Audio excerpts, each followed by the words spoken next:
Migraine attacks మళ్ళీ మళ్ళీ వస్తున్నాయా? డైలీ నాక్సిడమ్ టాబ్లెట్స్ 2 లేదా 3 తీసుకోవాల్సి వస్తోందా?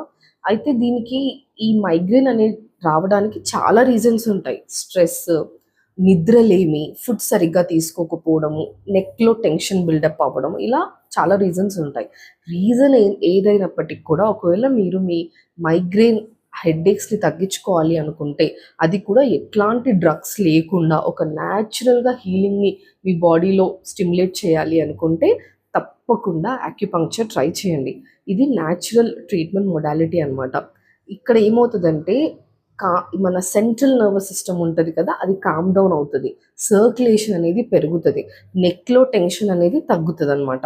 అండ్ ఇలా ఇవి తగ్గినప్పుడు మైగ్రేన్ అటాక్స్ తగ్గుతది. ఫ్రీక్వెన్సీ అనమాట. తగ్గి సెవియారిటీ కూడా చాలా వరకు రిలీఫ్ ఉంటది మీకు. సో, తప్పకుండా యాక్యుపంక్చర్‌ని ట్రై చేయండి. Heal naturally with acupuncture. నేను doctor Akshata. Thank you so much for watching.